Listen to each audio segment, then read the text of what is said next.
আমরা ভারতের মুসলমান খুব সুখ শান্তিতে আছি তা নয়। ভারতবর্ষের মুসলমানদের জমি জায়গা ওয়াকাফ সম্পত্তির উপরে বেঈমান কাফেরদের নজর পড়েছে।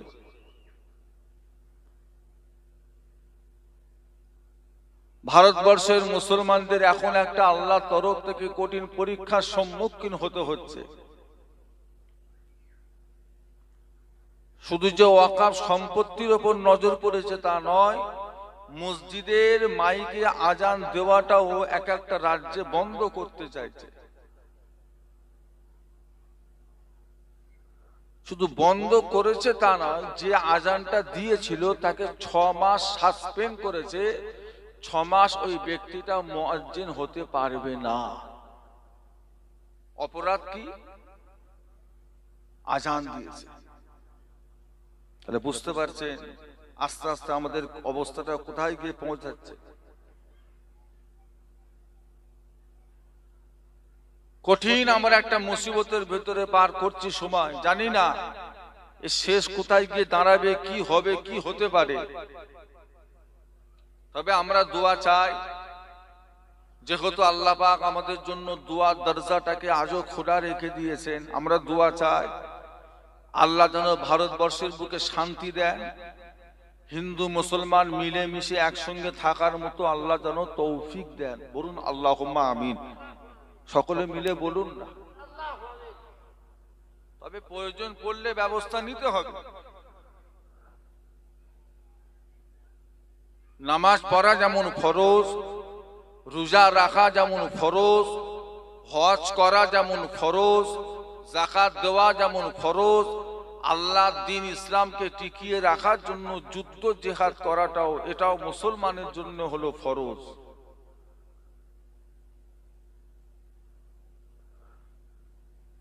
সব জায়গায় জান বাঁচানো চলে না, কিছু কিছু জায়গায় ঈমান বাঁচাতে হয়। আমরা সচরাচর জানি জান বাঁচানো ফরজ, আমরা জানি জান বাঁচানো ফরজ, কিন্তু সব জায়গায় জান বাঁচানো ফরজ নয়। কিছু কিছু জায়গা আছে যেখানে ঈমান বাঁচানো, দাজ্জালের সামনে জান বাঁচানো ফরজ না ঈমান বাঁচানো ফরজ? কোনটা? ঈমান। জান যা, ঈমান বাঁচাতে হবে। আপনার ঘরের সামনের মসজিদে যদি ভাঙচুর হয়, অশান্তি করে, শয়তানি করে, বাদরামি করে, আপনি চুপচাপ দাঁড়িয়ে দাঁড়িয়ে দেখবেন? ওই রকম পজিশন যদি আসে, ওই রকম যদি হয়, সেখানে আমাদের জান বাঁচানো ফরজ না ঈমান বাঁচানো ফরজ? ঈমান বাঁচানো ফরজ। আজকে সাহাবারা যদি জান বাঁচানো ফরজ মনে করে ঘরে যদি শুয়ে থাকতেন, এতদূর ইসলামটা এসে পৌঁছাতো না, কবে মিটে যেত। আল্লাহ তো সাহায্য করেছেন, আপনাকে তো আগাতে হবে। কোথায় 313, কোথায় হাজারের বেশি। উহুদের যুদ্ধের বদর, ইসলামের প্রথম যুদ্ধের নাম হলো বদর। মুসলমানদের সাহাবার সংখ্যা ছিল 300 আর কাফেরদের সংখ্যা ছিল 1000-এর বেশি। এরা 300 জন সাহস করে আগিয়েছে, আমরা আল্লাহ তাদের উপরে সাহায্য করে দিয়েছে, জিতে গেছে।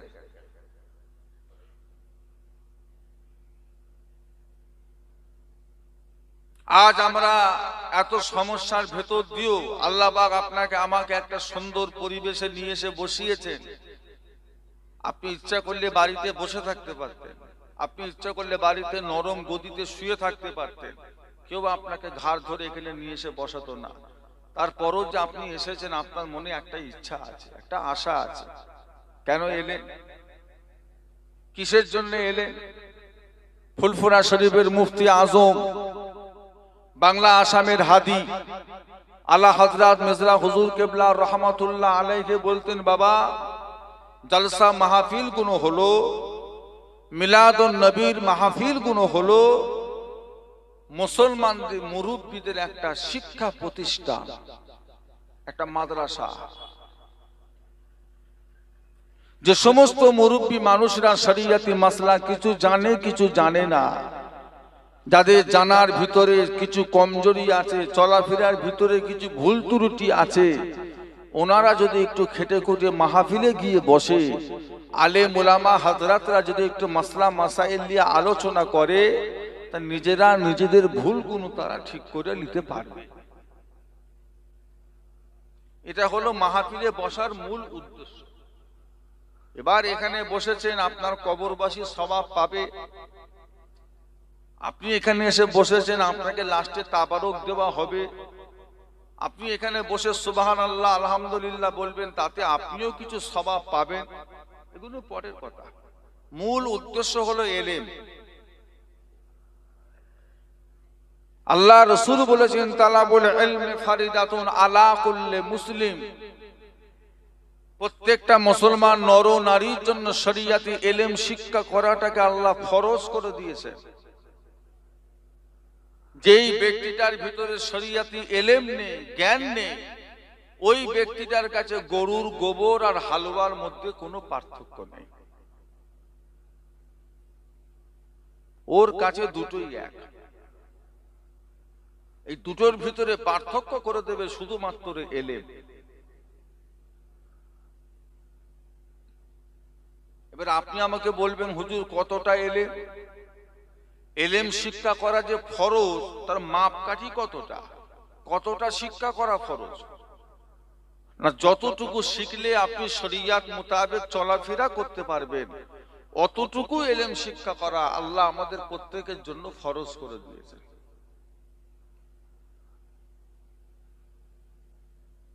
শুধু বিয়ে করলে হবে না,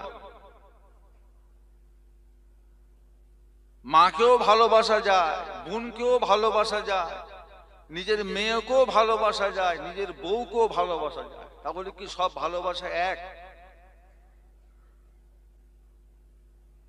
আপনি আপনার বউকে ভালোবাসতে বাসতে যদি বলে ফেলেন, জানো তোমার পেটটা দেখতে না অনেকটা আমার মায়ের মতো,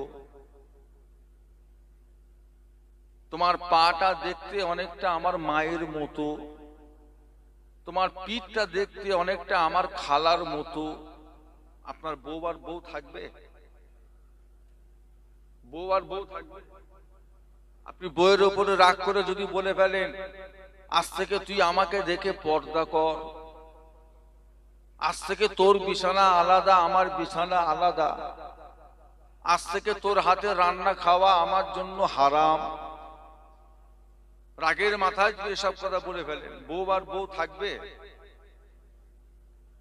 তাহলে শুধু তালাক দিলেই যে তালাক হয় তা নয়, এমনও কিছু কথা আছে যে কথার দ্বারা অলরেডি তালাক করে যায়।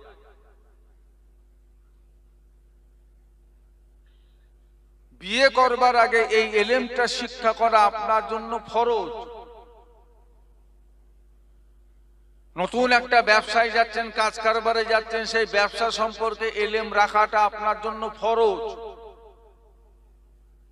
সেলুনের দোকান থেকে নিয়ে সোনার দোকান পর্যন্ত যাই করেন না কেন, সেই বিষয় নিয়ে ইলম রাখাটা আপনার জন্য হলো ফরজ। আপনি একটা মুসলমান হয়ে একটা বাজারে সেলুনের দোকান করেছেন, আর একটা মুসলমানের ছেলে আপনাকে গিয়ে বলছে, চাচা কি ভাই, আমার দাড়িটা একটু চেঁচে দাও তো। এখন আপনারা বলেন, একটা মুসলমান হয়ে আর একটা মুসলমানের দাড়ি চেঁচে দেওয়া যাবে? একটু হা হু দেন, চলবে?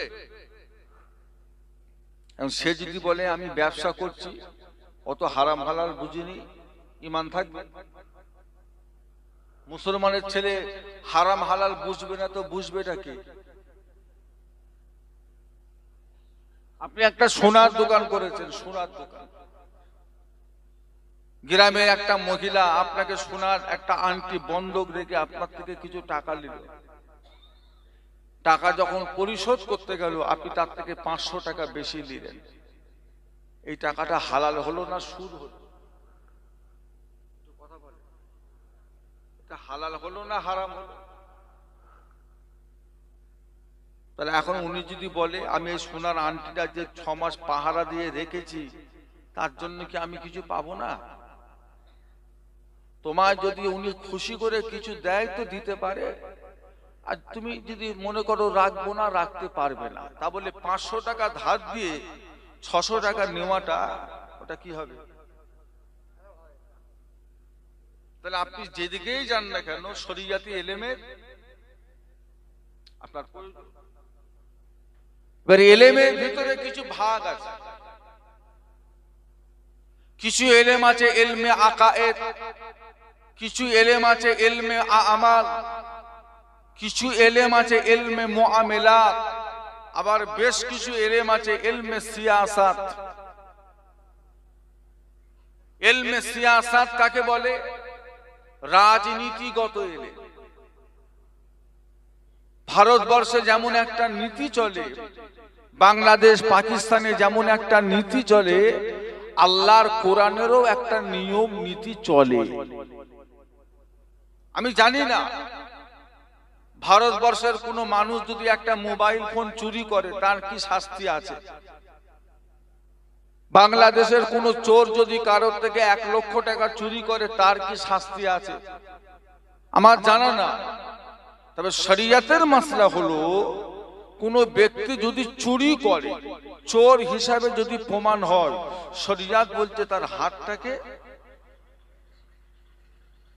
কি কর, কেটে দাও। আচ্ছা, একটা চোরের যদি হাত কাটা হয়, এই গ্রামে আর একটাও চোর থাকবে?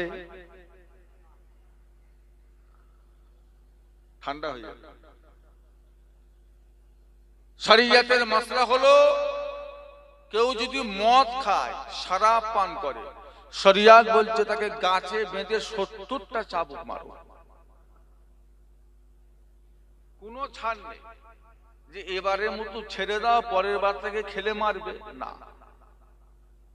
তাহলে আরো দুটো মাতালখোর তারাও এসে বলবে এবারের মতো ছেড়ে দাও, পরের বারে শাস্তি দেবে। দিন দিন মাতাল বেরিয়ে যাবে। একটা ধরা পড়েছে, একটাকে গাছে বেঁধে 70টা চাবুক। পাড়ার লোক আর মদের দিকে ফিরে তাকাবে না, আর যদিও খায় যতক্ষণ না ঘোর কাটে গ্রামে ঢুকবে না।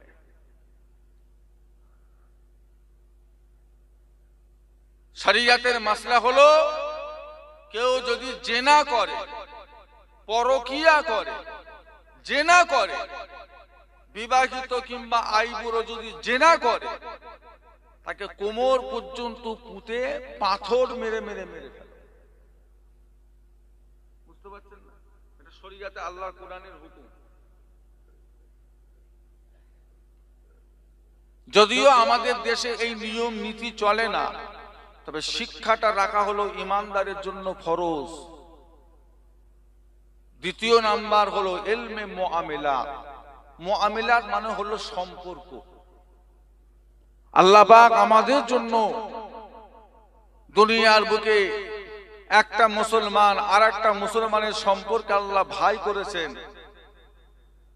তবে একটা মুসলমান মহিলা আর একটা মুসলমান আল্লাহ ভাই বোন সম্পর্ক করেছেন। তবে আল্লাহ আমাদের জন্য কিছু মহিলাকে বিয়ে করা হালাল করেছেন, আবার বেশ কিছু মহিলাকে বিয়ে করা আল্লাহ আমাদের জন্য হারাম করে দিয়েছেন। কিছু মহিলার চেহারা দেখাটাকে আল্লাহ জায়েজ করেছেন, কিছু মহিলাকে পর্দা করাটাকে আল্লাহ ফরজ করে দিয়েছেন। এই বিষয়ে ইলম রাখাটা প্রত্যেকটা ঈমানদারের জন্য হলো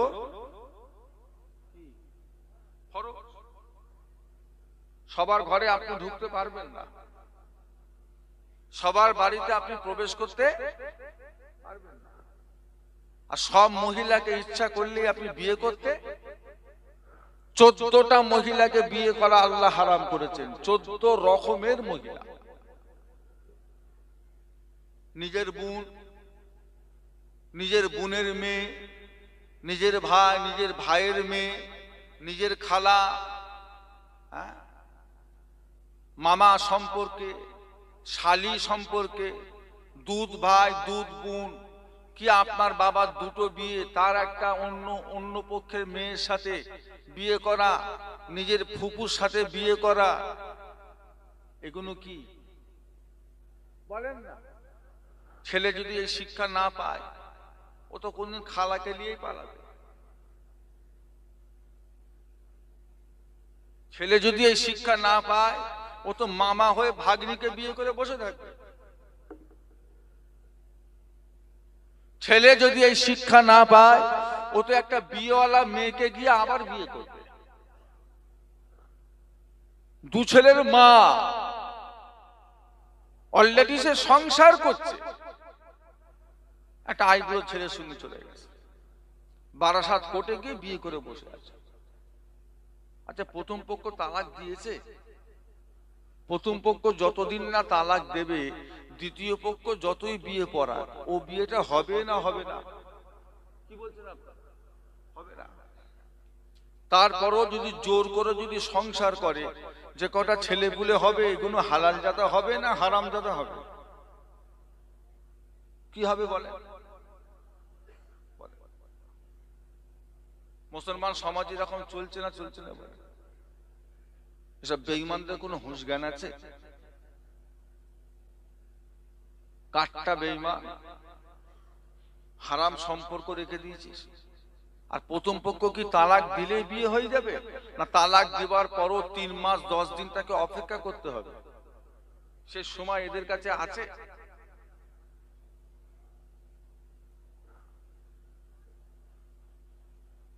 ইলমে আমাল, ইবাদতগত ইলম। আল্লাহ আমাদের জন্য কিছু ইবাদতকে ফরজ করেছেন, কিছু ইবাদতকে আল্লাহ পাক ওয়াজিব করেছেন, কিছু ইবাদতকে আল্লাহ পাক আমাদের জন্য সুন্নত করেছেন, কিছু ইবাদতকে আল্লাহ আমাদের জন্য নফল করেছেন। তবে আগে দরজা কোনটা বলেন না?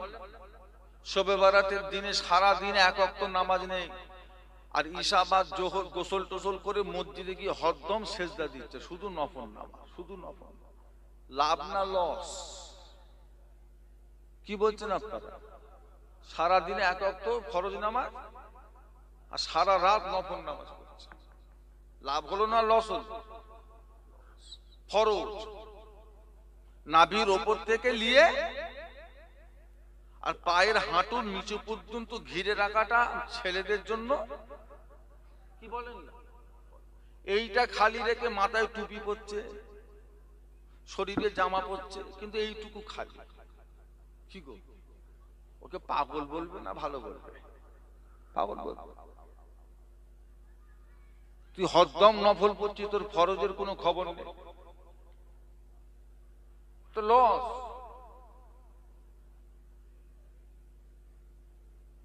জুমার দিনে মসজিদে যাচ্ছে, শুধু 2 রাকাত ফরজ নামাজ পড়ে পালাচ্ছে। দুখুলুল মসজিদ নেই, তাহিয়াতুল উযু নেই, বাদাল জুম্মা নেই, কাবলাল জুম্মা নেই, আখরি জোহর নেই, সুন্নত নেই, নফল নেই, কিচ্ছু না, 2 রাকাত পড়ছে আর বেরিয়ে পালাচ্ছে। আপনাদের পাড়ার খবর কি? একই অবস্থা, সব ভাইরাস ধরে গেছে। ধানে ফসলে ভাইরাস ধরলে নাই 60টার 20 দেন, এখন এখানে কি দেবে?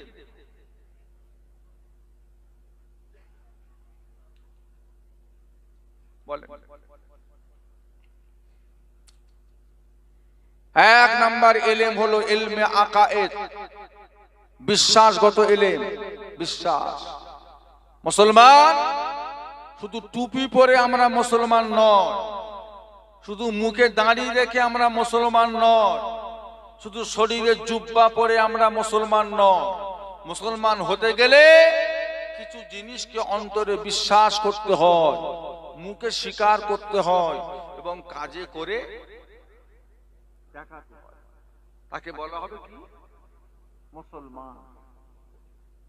কটা জিনিস অন্তরে বিশ্বাস করলে মুসলমান হওয়া যায়?